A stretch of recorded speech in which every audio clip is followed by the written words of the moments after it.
and turbo.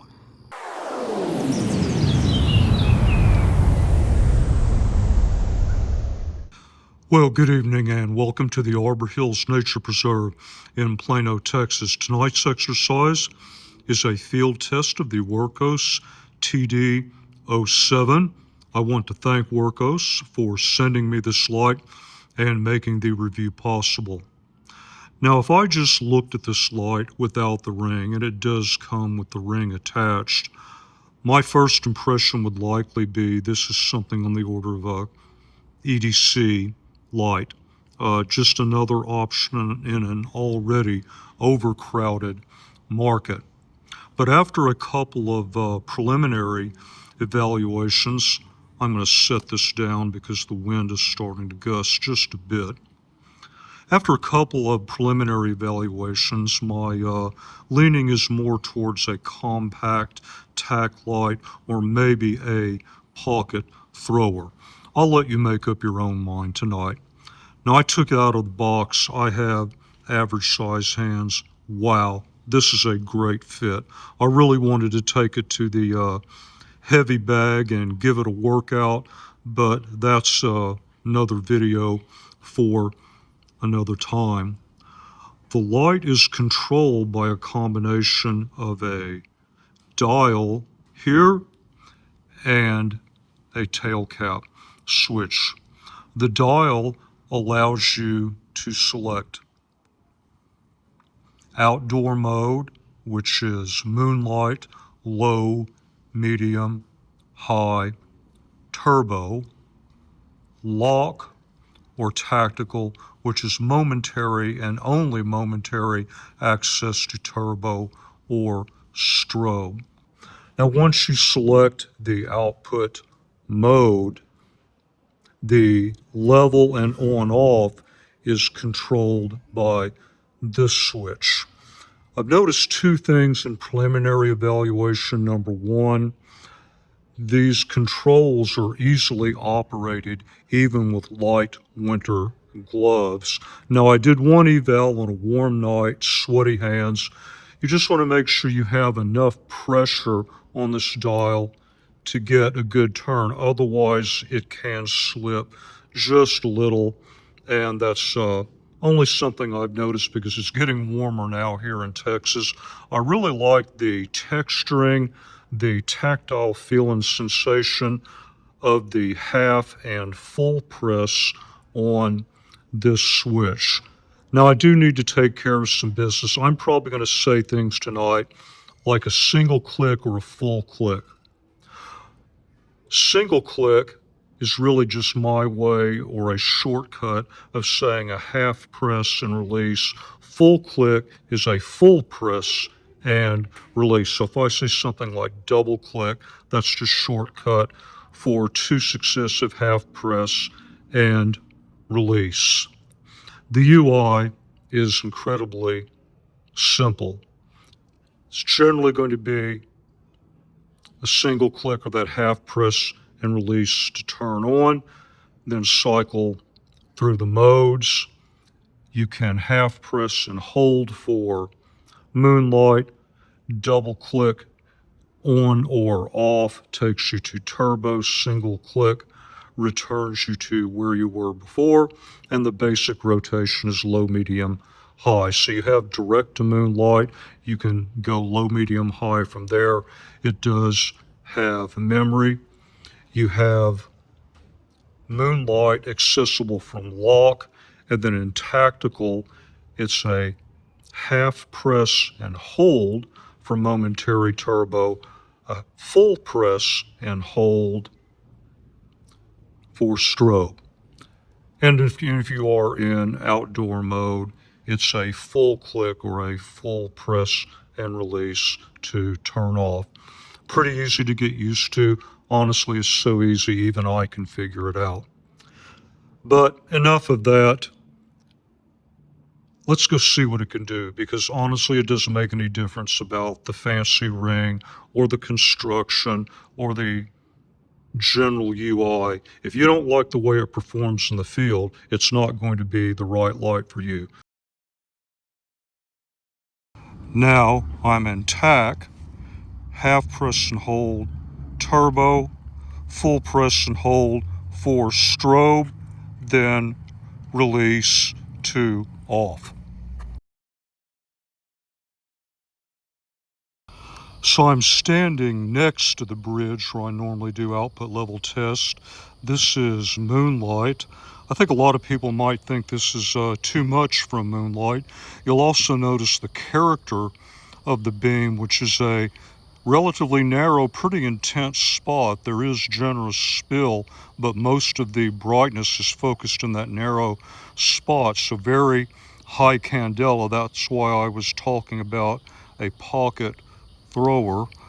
Now we just went up into low, and this illustrates in my mind what's probably the only flaw in the output level settings, and that is that I think low needs to be 2 to 3 times higher than it actually is.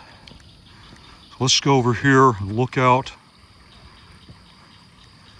down toward the creek, and even with that relatively low lumen output, we can get decent detail.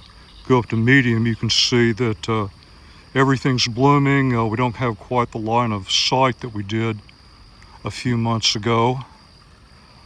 High, I can still, if I go as far as I can literally see, I can still get a good 40 yards, but only in a very narrow range. And there's our double click up into turbo,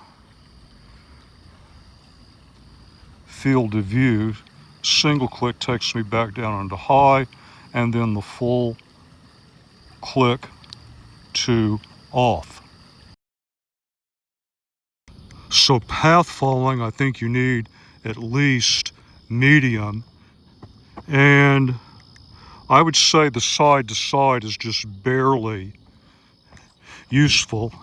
And we're at that time of year, copperheads are really out. I just passed somebody on the way in who almost stepped on one because he was walking with no light, and it turns out once he got his light on, there were actually 3 of them. However, my down range is quite good.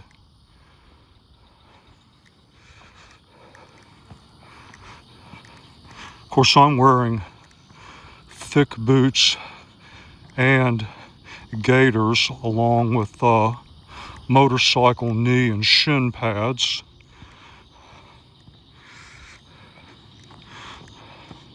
Yeah, the down range here from medium is just outstanding. Side to side is adequate, but just adequate. So I'm back in medium. I want to look at the medium to high transition. We're starting out in a relatively darker, more enclosed area, 35 or so yards line of sight. So let me work my way around to the right. Probably seen this before.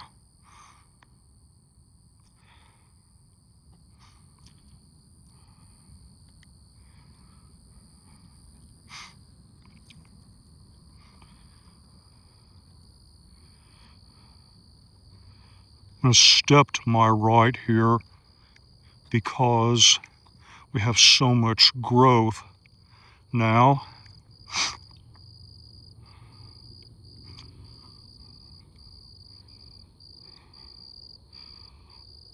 All right, that area beyond the trees there is about 100 yards, and I can definitely do basic detection in here even beyond that, but this is probably where I would want to think about going up one more into high. Now that really seriously gets the job done.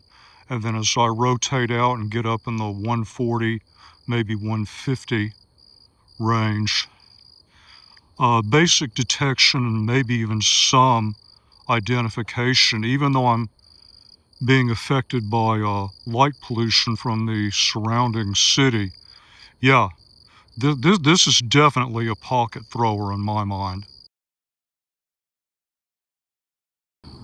And turbo.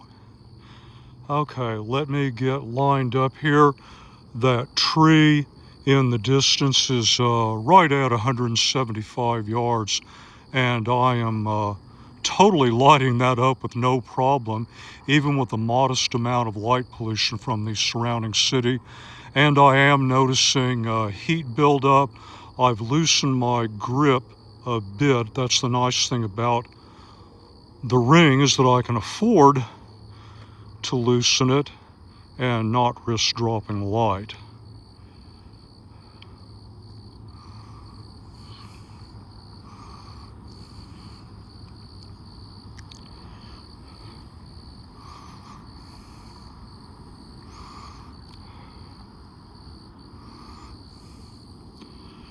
Probably don't want your hand overlapping the head area of the light that much.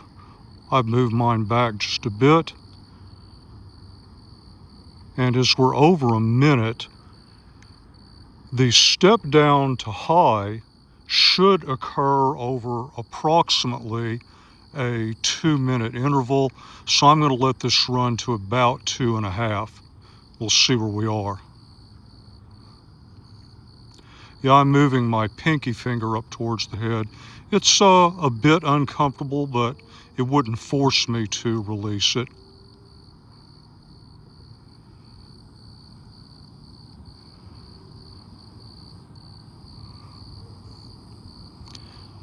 Yeah, really noticing the step down now.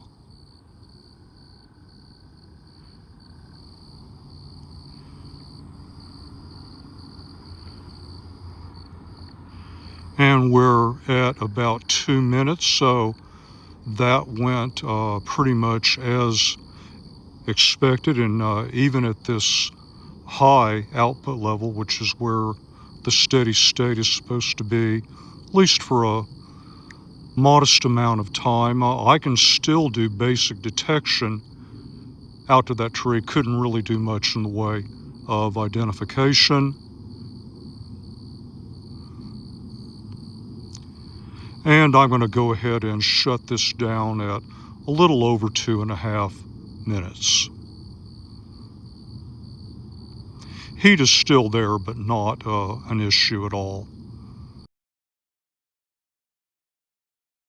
This is the flood output from my headlamp, which is at a level that I think is comparable to a number of hiking headlamps you could get at a sporting goods store, and I'm about maybe 45 yards from a tree line that I can barely make out there. Let's suppose I see some eye shine, but this is it. I'm maxed out on my headlamp, so there is the medium output level, and I can see back and even inside the tree line with this TD07. So this is a possible good use case if you're into night hiking and exploration. You have a floody headlamp. You could use this as a complement to that headlamp for turning detection into identification or increasing your detection range. One final look at turbo here. With everything in bloom, it's hard to get the right angle, but yeah, good 150 yards there. I can see back deep inside tree lines pretty much anywhere I've got line of sight. So before we wrap up here, I'm in medium, just looking around as I walk. I want to let you know that I carried the light just free in the right front pocket of my hiking vest. I had no issues with getting it in and out of the pocket. Using the light was extremely easy. Works exactly as I expected. Once again, through all the output levels starting at moonlight. And I am noticing at the lower end what appears to be just a bit of green tint. Do not see that at the medium to higher levels. So we go up into low,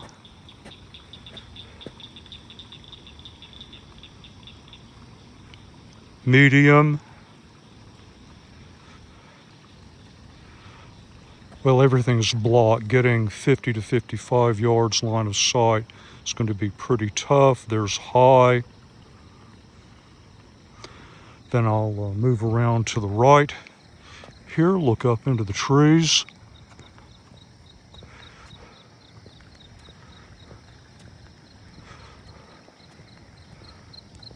Turbo.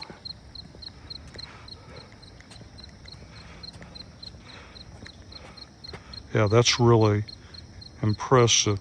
Single click back down to high, and that's pretty much going to do it for tonight. I think what I saw tonight reaffirms what I saw and thought in the preliminary evaluations. I hope you have a good idea of what this light is all about, how you might use it. If there is something else you'd like to see, leave a comment. I'll see what I can do. And as always, until the next review, thank you very much for your time, and thank you for watching the video.